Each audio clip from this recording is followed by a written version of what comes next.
ito po ang aking topic for today. I hope magustuhan niyo po. I'll be comparing yung Synergy Shaft. Ito po, Synergy Shaft 12.5 Victory Tip Carbon Fiber. Ito po ay yung first generation Synergy. Shout out to Doc Mon. Pinalagyan po niya ng wrap yung kanyang True Wood Gen 1 ng bagong leather wrap. So, nasa akin po to. Kaya timely sinamantala ko, i-review ko po to comparing to a Perry P20 S one-piece shaft. So, may apat na variant po to. Isa po ang Perry sa pinakamadaming variant ng mga wooden shaft. So, meron tayong P20, P20S, P20K, P20R.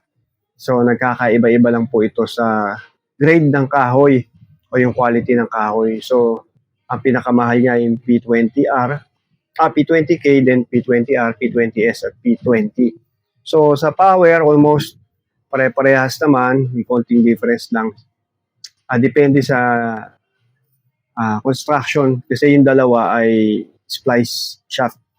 So, ito po ay P20. We will compare this to Synergy shaft. So, tatlo po sila. And the last is yung aking ever dependable 3143. So, this is my standard comparison to all deflection test, performance test. Kasi ito po ang pinaka-user-friendly low deflection shaft ng Predator. And isa sa pinakamura nila. Although mahal na rin po, pero pinakamura pa rin to. 3143. Although nakadamit na po tayo na si Vantage. Na-try ko na rin yung Revo. So, dito tayo magbe-base sa Splice 3143. We will check different kinds of test hits like straight shot, draw shots, bottom left, bottom right, top left, spin. Kung saan mas angat yung isang shaft after the other. Now let's start yung comparison sa draw shot. Una itong Perry P20 shaft. So medyo matigas kasi ang tip nito kaya medyo parang iba yung tunog niya. Now with Synergy, this is a Victory Soft. Kaya kitang-kita mo parang may arangkada o konting delay yung patama, you know. So ibig sabihin soft yung kanyang tip. So medyo effortless siya.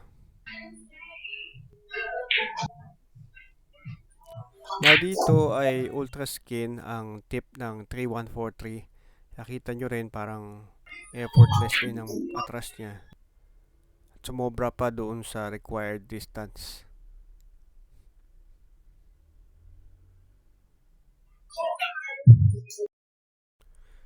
Guys, dito sa draw shot, medyo lamang si 314 tsaka si Synergy kasi medyo effortless yung draw shot sa kanila.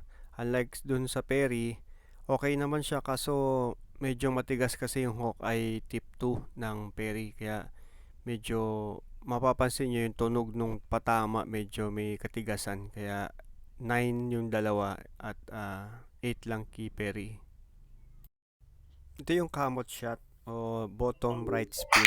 Kamot kasi pinapakamot yung bola doon sa right rail, kita nyo.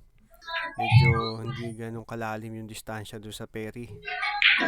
Unlike dito sa Synergy, yan medyo malalim-lalim ng konti at effortless dahil carbon fiber. Unlike naman dito sa 3143, talagang kapit na kapit siya. Dahil nabebend ko ng konti yung splice shaft at saka medyo memorize ko kasi yung 3143 dito. So dito, I gave Perry 8, Synergy 8 at lamang si 3143 9 sa bottom right spin o kamot shot. Sa top right spin, halos pare-parehas naman yung patama nila. Pare-parehas yung deflection. So almost doon yun rin patatamain kung saan yung angulo o patama ng bola, white ball doon sa object ball. Lalagyan mo lang ng konting top spin. Halos titingnan mo kung saan huminto yung bola, pare-parehas sila ng hinintuan. Kaya dito sa deflection test guys ng category na to, I gave them equally 9 points each. Now next is top right spin short distance. So kitang-kita nyo lamang na lamang si Perry dito. Ewan ko lakas ng power ni Perry pag short distance. Then next is the Synergy. Okay lang siya. Pero yung sa 3143 hindi ko siya nakuhaan.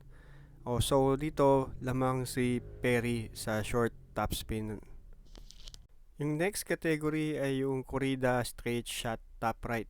Ito ay medyo mahirap kasi medyo gagawan mo siya ng paraan, semi-straight siya tapos ikukurida mo siya sa kanan. Dito guys, medyo pinaka nahirapan ako kay Perry. Ilang shots ako dito bago ko nakuha yung kanyang deflection, yung patama niya. Pero okay naman, nalito lang ako kung left o right o manipis o makapal. Nakuha ko din naman. And then yung pinakamaganda dito, yung nadalian ako ay kay Synergy. Almost hindi ka mag-a-adjust kung saan patama nung straight shot mo. Doon lang, konting ano lang, adjust lang sa kanan. And then yung kay 3143, medyo ayos-ayos lang. Hindi ko lang naintindihan yung unang tira ko doon kasi parang nag-contra. Dito guys sa corrida straight shot top right, alamang si Synergy. Kasi nakaisang take lang ako dito, tsaka kung saan yung patama mo straight shot, konting top adjustment lang, yun na yun. So low deflection din. Then followed by Perry, 9, and third is yung 3143. Now dito sa semi-contra, bakit ko sinabing semi-contra? Kasi may possibility mag-slide yung pato ng malayo. Pero dito sa Perry, talagang kumapit siya eh. Tingnan natin sa Synergy, medyo lumayo siya. So kitang-kita mo yung angulo, hindi talaga siya yung pang kontra, may possibility lumayo. Kaya medyo mababa score ko dun kay Synergy. Ngayon dito kay 3143, lumayo pero hindi naman ganong kalayuan. So ang layo nung tira dun sa Perry. Talagang kapit si Perry pag malapitang pektusan. Tira na ito ay kay Perry 9.5, so siya yung pinakaangat. Synergy with 8 and 8.5 for 3143 Predator. So this is just my personal observation. So depende sa tira ng player to, iba-iba naman ang tira ng skill ng player. And at the same time, yung speed at bat na ginagamit depende din sa weight. So may contributing factor din yun, tsaka yung tip. And this exercise is just for educational content and information. Dito sa full contra na tira, medyo straighter ang angle niya. Pero parehas ng tira ni 3143 at saka ni yung sa Synergy. Yung sa Perry, 3 beses kung ulitin, talaga makapit siya. Ganun pa rin ang kinakalakas. Pumapasok siya. Sobrang kapit niyan. 3 beses. Dito sa full contra, lamang sa akin si Perry 9 tapos 8 yung dalawa. Kasi i-adjust mo lang naman yun eh.